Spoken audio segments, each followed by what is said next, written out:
Welcome to Santosh Santos. I am Santosh. I am here mentioning about arithmetic sequence. തമിഴില് കൂട്ടുതൊടർ, മലയാളത്തില് സമാന്തര ശ്രേണി. Page number 28 6th question ആണ്. 28ാം പേജിലെ 6ാമത്തെ ചോദ്യം. അത് എങ്ങനെയെന്ന് നമുക്ക് നോക്കാം. ഞാൻ ചോദ്യം വായിക്കാം. 3 ചോദ്യമാണ്. തമിഴ്, മലയാളം, ഇംഗ്ലീഷ്. ഇതിനെല്ലാം ഒരു ആൻസറാണ്. കേട്ടല്ലോ. ഒരു കൂട്ടുതൊടറിൽ முதல் 5 உறுப்புகளின் தொகை 150 முதல் 10 உறுப்புகளின் தொகை 550 ஆகும். அதில் 3 கேள்வி இருக்கு. தொடரின் 3வது உறுப்பு என்ன? 8ஆம் உறுப்பு என்ன? தொடரின் முதல் 3 உறுப்புகள் எவை? இப்படி கேட்டேன். മലയാളത്തില് ഒരു സമാന്തര ശ്രേണിയുടെ ആദ്യത്തെ 5 പദങ്ങളുടെ തുക 150 ആദ്യത്തെ 10 പദങ്ങളുടെ തുക 550 ആണ്. അതിലെ 3 ചോദ്യം. ശ്രേണിയുടെ 3ാം പദം എന്താണ്? 8ാം പദം എന്താണ്? ശ്രേണിയുടെ ആദ്യത്തെ 3 പദങ്ങൾ എന്തൊക്കെയാണ്? ഇവയാണ് ആ ചോദ്യം. ഇംഗ്ലീഷിൽ the sum of the first 5 terms of the arithmetic sequence is 150 and the sum of the first 10 terms is 550. What is the third term of the sequence? What is the 8th term? What are the first 3 terms of the sequence? ഇങ്ങനെ ഇംഗ്ലീഷിൽ കൊടുക്കുക. നമുക്കിത് എങ്ങനെയാണെന്ന് നമുക്ക് ചെയ്തു നോക്കാം. Okay, ശ്രദ്ധിക്കാം. നോക്കേ, ആദ്യത്തെ 5 പദങ്ങളുടെ തുക 150 അല്ലെ? Sum of the first 5 terms. ഞാൻ ടേം അറിഞ്ഞാത്തോണ്ട് ഇങ്ങനെ എഴുതിയിരിക്കുക അല്ലെ? ടേം ഇത് ഫസ്റ്റ് ടേം, ഇത് സെക്കൻഡ് ടേം, ഇത് തേർഡ് ടേം, ഇത് ഫോർത്ത് ടേം, ഫിഫ്ത്ത് ടേം. ഈ 5 ടേമുകളുടെ തുക എത്രയായിരിക്കും? 150 എന്നാണ് അവർ തന്നിട്ടുള്ള ക്വസ്റ്റ്യൻ. അതുപോലെ വീണ്ടും തന്നിട്ടുണ്ട് 10 ടേംസുകളുടെ തുക 550. 10 ടേംസ് ഇങ്ങനെ ഡാഷ് ഇട്ട് വരച്ചിരിക്കാം. സ്പേസ് കൊടുക്കും അല്ലെ? First, second, third, fourth, fifth, sixth, seventh, eighth, ninth, 10. മനസ്സിലായില്ലേ? അപ്പൊ ഇതിൽ നമുക്ക് ക്വസ്റ്റ്യൻ പറഞ്ഞിരിക്കുന്നത് എന്താണ്? തേർഡ് ടേമും 8th term. First question third term കാണണം, രണ്ടാമത്തെ 8th ടേം കാണണം, പിന്നെ ആദ്യത്തെ 3 ടേംസ് എന്തൊക്കെയാണെന്ന് ചോദിച്ചിരിക്കുന്നത് അല്ലെ? അങ്ങനെ പറഞ്ഞല്ലേ? 10 അത് 5 പദങ്ങളുടെ, അതായത് 5 ഉറുപ്പുകളുടെ, തമിഴിൽ തന്നെ 5 ഉറുപ്പുകളുടെ തുക എത്രയാക്കും? 150. 10 ഉറുപ്പുകളുടെ തുക 550. അതിൽ 3ാவது ഉറുപ്പ് என்ன, 8ാவது ഉറുപ്പ് என்னன்னு കേൾക്കാം. ഇനി നമ്മൾ முதல்ல 3 ഉറുപ്പുകളുടെ ടേംസ് പദങ്ങൾ എഴുതണം. അതെങ്ങനെ നമുക്ക് നോക്കാം. അപ്പൊ നമുക്ക് ഫസ്റ്റ് 5 ടേംസിന് 150 തന്നിട്ടുണ്ടല്ലോ. അപ്പൊ അങ്ങനെ ഫസ്റ്റ് 5 ടേംസ് തന്നാൽ ഇതിന്റെ മിഡിൽ ടേം നോക്കാം. മിഡിൽ ടേം നടുവിൽ இருக்கிற ഉറുപ്പ് முதல்ல കണ്ടുപിടിക്കണം. അത് எப்படி കണ്ടുപിടിക്കും? സുലഭമായി, എളുപ്പമാണ്. അതായത് മിഡിൽ ടേം, തേർഡ് ടേം എന്ന് പറയുന്നത് തേർഡ് ടേമിന്റെ 5 ടൈംസ് ആയിരിക്കും ഇത് ആൻസർ. തേർഡ് ടേമിന്റെ ഓഡ് നമ്പേഴ്സിലെ മിഡിൽ നമ്പർ എടുക്കുമ്പോൾ, ഒറ്റ എണ്ണുകളുടെ നടുവിലുള്ള എണ്ണ എടുക്കുമ്പോൾ അതിനുடைய ഇരട്ടിയാണ്. എത്ര 3 ഉറുപ്പുകളുണ്ട് അതിന്റെ നടുവിൽ അല്ലെ? സിംഗിൾ, അതിന്റെ 3 മടങ്ങാകും. 5 എണ്ണ വന്നാൽ 5 മടങ്ങാകും. 7 എണ്ണുകൾ വന്നാൽ 7 മടങ്ങാകും. അപ്പൊ ഇതിൽ 5 ഉറുപ്പുകൾ ഇருக்கு. 5 ടേംസ് ഉണ്ട്. അപ്പൊ തേർഡ് ടേം കണ്ടുപിടിക്കുന്നതിന്, ഈ തേർഡ് ടേം കണ്ടുപിടിക്കുന്ന ശ്രദ്ധിക്കണം.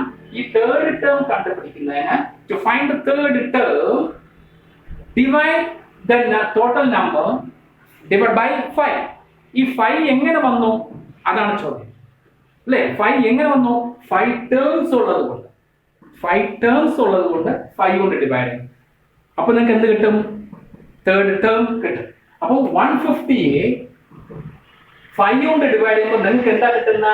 30 ആണ് കിട്ടുന്നത് അല്ലെ? 150 5ஆல் வகுக்கும்போது உங்களுக்கு கிடைக்கிறது என்னதாக்கும்? 30 ஆகும். அந்த 30 ஆக்கும் மிடில் இருக்கிற உறுப்பு അല്ലെ? മധ്യത്തിലുള്ള പദം എന്താണ്?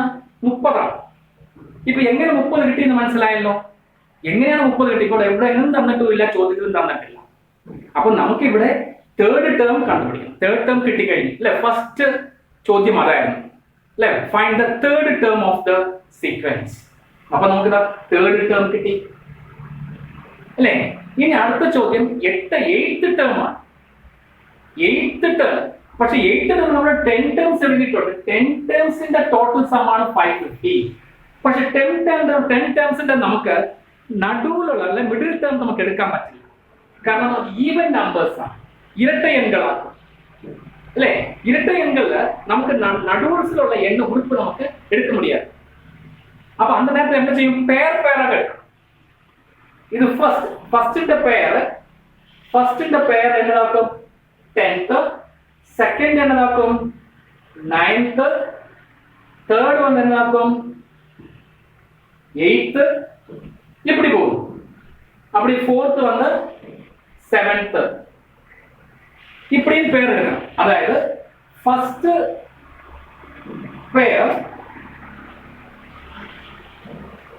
ஃபர்ஸ்ட்க்கு ஜோடி, அதாவது ஒண்ணுக்கு ஜோடி 10.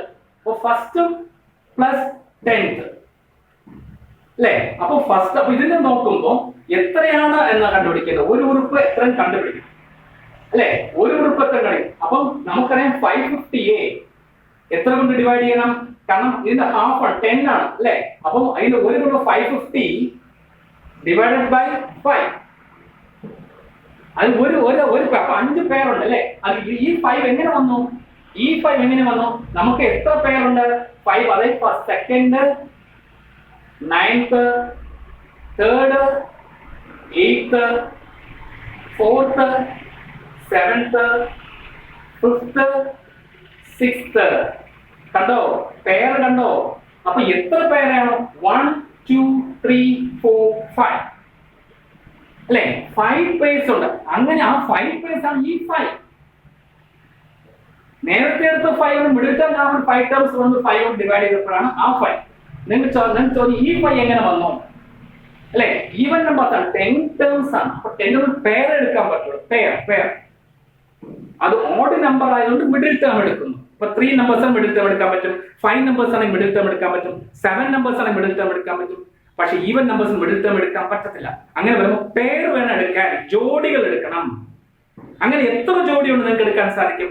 5 ജോഡി എടുക്കാൻ സാധിക്കും. ആ 5 ആണ് ഈ 5. അപ്പൊ ആ 550നെ 5 കൊണ്ട് ഭാഗിക്കുമ്പോൾ നിങ്ങൾക്ക് കിട്ടുന്നത് 110 ആണ്. മനസ്സിലായോ? പുരിയതാണ്, മനസ്സിലാക്കണം, ശ്രദ്ധിക്കാം. അപ്പൊ 110, അപ്പൊ 110 ആണ് ഒരു പേർ. അപ്പൊ 5 പേർ അപ്പൊ എത്രയായി? 550 ആയി അല്ലേ?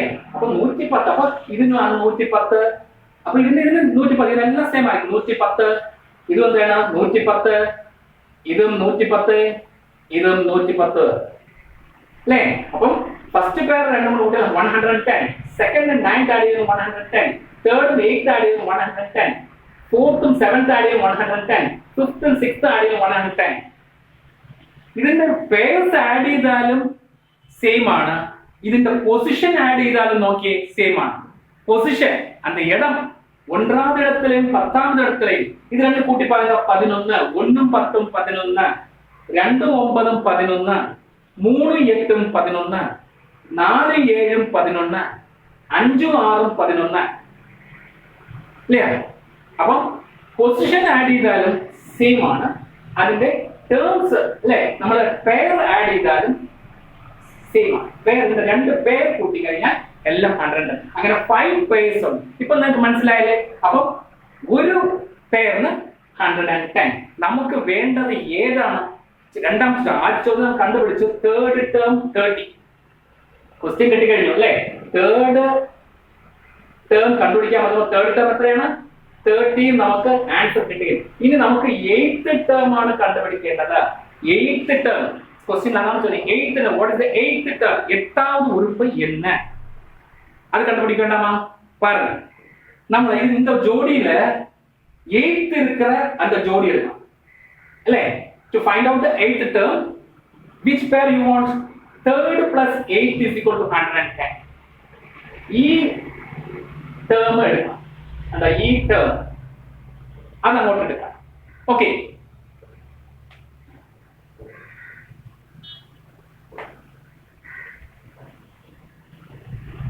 അപ്പൊ നമ്മള്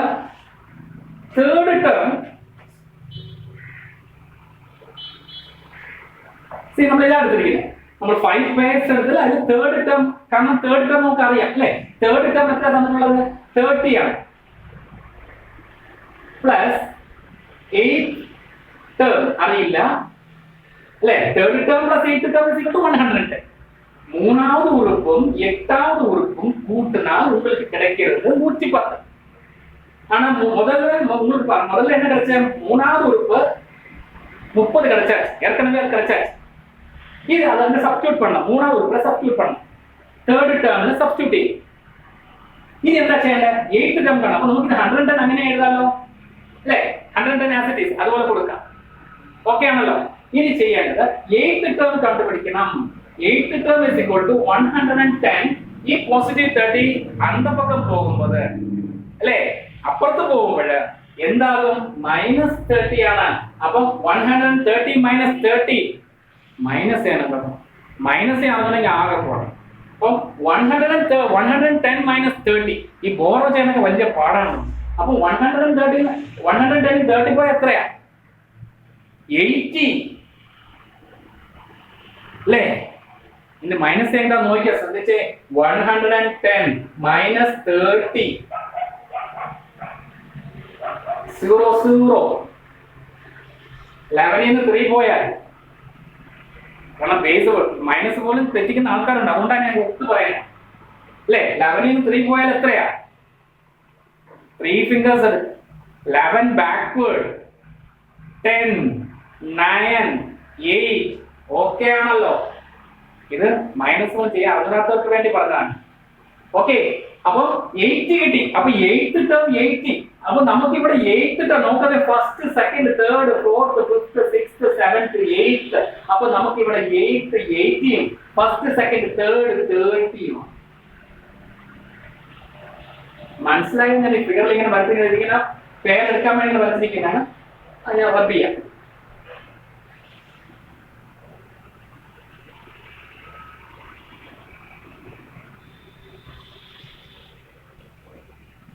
ഓക്കെ, ഇത്ര ഇരിക്കട്ടെ. അപ്പൊ third first second third fourth fifth sixth seventh 8th 9th 10th.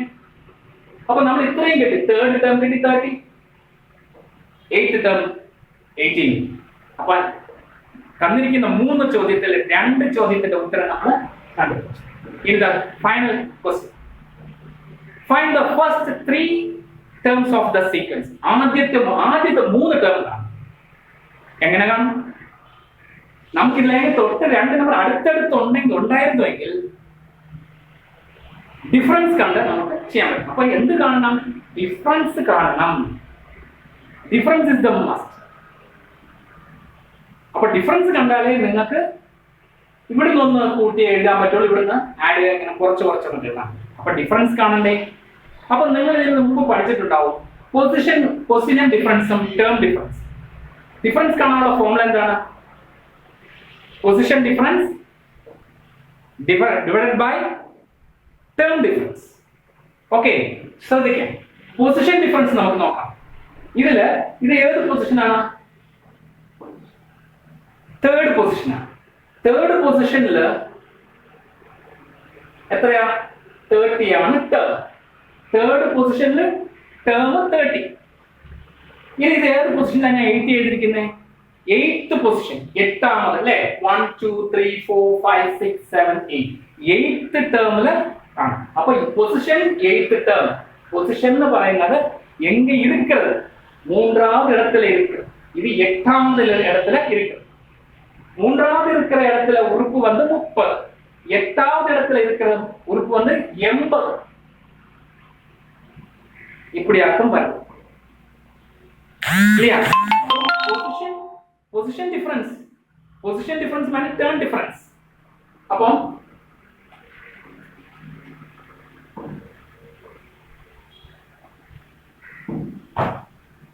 அப்போ പൊസിഷൻ ഡിഫറൻസ് பார்க்கலாம். 8ാമത് ഒരു പന്ത്രണ്ടാം നമുക്കറിയാം. എങ്ങനെ പറയാം? 8 - 3 by ടേം ഡിഫറൻസ്, അതായത് 18 ഉറുപ്പുകൾ അല്ലേ? Term difference by position difference. അപ്പൊ നോക്കാം ടേം ഡിഫറൻസ് എത്ര? 80 minus 30 by position difference 8 minus 3. മനസ്സിലായോ പറഞ്ഞേ? 80 എന്ന് പറയുന്നത് ടേം, 30 എന്ന് പറയുന്നത് term. Term difference, term difference ചെയ്യും, ഉറുപ്പുകളുടെ വ്യത്യാസം பார்க்கணும் முதல்ல. அப்ப 80 minus 30, 8 minus 3, இது பொசிஷன். எந்த இடத்துல இருக்கிறோம் அந்த இடம் தம்மிലുള്ള വ്യത്യാസം அது കാണും. அப்ப இது எத்தனை வரும்? 80 ന്ന് 30 போனா 50, 8 ന്ന് 3 போனா 5. புரியுதா? நீங்க இப்படி செய்யலாம். இப்ப நீங்க ஏற்கனவே இப்படி செய்திருப்பீங்க. 3 டேர்ம், மூணாவது உறுப்பு 30, எட்டாவது உறுப்பு 80. நீங்க இத கழித்து பார்த்தா உங்களுக்கு இது 5th டேர்ம். இங்க 5th டேர்ம் என்ன கிடைக்கும்? 50. இந்த 50 ஐந்தால் வகுக்கும். அப்ப உங்களுக்கு எத்தனை? 10. இப்படியும் செய்யலாம். இல்லாட்டி இப்படி எழுதி 80 minus term difference minus position difference, term difference by position difference. அப்ப 50 பை 5 அப்ப எத்தனை உங்களுக்கு கிடைச்ச? 10. அப்ப d வந்து உங்களுக்கு 10. அப்ப d കിട്ടിയല്ലോ, ഡിഫറൻസ് കിട്ടിയല്ലോ. d ആണ് വേണ്ടത്. d കിട്ടിയാൽ നിങ്ങൾക്ക് ടേംസ് എഴുതാൻ സാധിക്കും. അപ്പൊ നിങ്ങൾക്കറിയാം 10 ആണ് വ്യത്യാസം. അപ്പൊ നമുക്കിവിടെ 30 ഉണ്ടല്ലേ? 10 വ്യത്യാസം പറയുമ്പോൾ വലതുവശത്തോട്ട് അല്ലെ, വലതു പക്കമായി ഇടതു പക്കമായി, ഇടതു പക്കം പോകണം, 10 കളിച്ച് പോകണം. 10 കളിച്ചാൽ അളവ് 20 അല്ലെ? 30 minus 20, അതുപോലെ 20 minus 10. ഇനി ഇത് കൂട്ടി പോകണം. അപ്പൊ 30 10 കൂട്ടിയാൽ 40, 40 10 കൂട്ടിയാൽ 50, 60, 70, ஏற்கனவே 80 எழுதி வச்சிருக்கேன். எப்படி எழுதி நமக்கு தெரியல. 80, அதுக்கப்புறம் 90, இல்ல 1 2 3 4 5 6 7 8 9 10, 24 100 இல்லையா? அப்போ 30 10 10 10 10 20 30 நமக்கு அதொന്നും தேவையில்லை. இங்க என்ன வருது? 3 உறுப்புகள். இந்த 3 நாட்கள் தேவை கேட்டிருக்காங்க. முதல் 3 உறுப்பு எவை? இப்ப கண்டுபிடிச்சால முதல் உறுப்பு 1ஆவது உறுப்பு, 2ஆவது உறுப்பு, 3ஆவது. First term, second term, third term. കണ്ടല്ലോ കണക്ക് എങ്ങനെ പോകുന്നു? ശ്രദ്ധിച്ചാൽ മതി, വളരെയധികം ശ്രദ്ധിക്കുക. വളരെ എളുപ്പമായി കീൻ ഒബ്സർവ് ചെയ്യുക. ഒരു ചോദ്യം നല്ലോണം വായിക്കുക. അത് എങ്ങനെയാണെന്ന് മനസ്സിലാക്കുക. അങ്ങനെ പെട്ടെന്ന് ഒരു പ്രാവശ്യം നോക്കിയിട്ടൊന്നും മനസ്സിലാവില്ല. മാത്തമാറ്റിക്സ് മാജിക്, ട്രിക്കാണ്. മാജിക് ചെയ്യുന്ന ആൾക്കാരെല്ലാം കണ്ടിട്ടുണ്ടല്ലോ. അവർക്ക് പല പ്രാവശ്യം ചെയ്ത് മാത്രമേ അവർക്ക് ആ മാജിക് പെർഫോം ചെയ്യാൻ സാധിക്കൂ. അതുപോലെ തന്നെ കണക്ക് വർക്ക്ഔട്ട് ചെയ്യണം. ഒരു പ്രാവശ്യം ചെയ്തെന്ന് മനസ്സിലായെന്ന് പറഞ്ഞാൽ ചെയ്യാൻ പറ്റില്ല. നിങ്ങൾക്ക് 2 ദിവസം അത് പേടാവും അല്ലേ? അത് എങ്ങനെ കിട്ടുന്ന കൺഫ്യൂഷനാണ്. അപ്പൊ വർക്ക്ഔട്ട് ചെയ്തുകൊണ്ടിരിക്കുക. നിങ്ങൾക്ക് ഈ നമ്പർ സീക്വൻസ് നിങ്ങൾ തന്നെ കണ്ടുപിടിച്ച് നിങ്ങൾ തന്നെ അതിനെ ടോട്ടൽ എത്ര നമ്പേഴ്സ് ഉണ്ട് നിങ്ങൾക്ക് തന്നെ ഫൈൻഡ് ചെയ്യാം. ട്രിക്ക് പസിലാണ്. മാത്തമാറ്റിക്സ് പസിലാണ്, ട്രിക്ക് അല്ലെ? Every problem there is A solution. Solution ഇല്ലാത്ത ഒരു പ്രോബ്ലം ഇല്ല. ദർ ഇസ് എ റെമഡി അല്ലെ? അപ്പം every problem there is A solution. അപ്പൊ നല്ലോണം മനസ്സിലാക്കി വെക്കുക കേട്ടോ. ഇത് വർക്ക്ഔട്ട് ചെയ്യുക. ഇത് വീണ്ടും നിങ്ങൾക്ക് ഡൗട്ട് ഉണ്ടെങ്കിൽ വീണ്ടും റിപ്പീറ്റ് ചെയ്ത് നിങ്ങൾക്ക് അത് നോക്കാം. Okay, thank you. അതുപോലെ തന്നെ വേറൊരു കാര്യം, ഈ വീഡിയോ ഇഷ്ടപ്പെട്ടിട്ടുണ്ടെങ്കിൽ ലൈക്ക് ചെയ്യാൻ മറക്കരുത്, ഷെയർ ചെയ്യാൻ മറക്കരുത്, സബ്സ്ക്രൈബ് ചെയ്യണം. ഓക്കെ, പിന്നെ ബെൽ ബട്ടണും ക്ലിക്ക് ചെയ്യുക. അപ്പൊ ഞാൻ ഇടുന്ന ഓരോ വീഡിയോസും നിങ്ങൾക്ക് നോട്ടിഫിക്കേഷൻ ആയി ലഭിക്കുന്നതായിരിക്കും. Okay, thank you.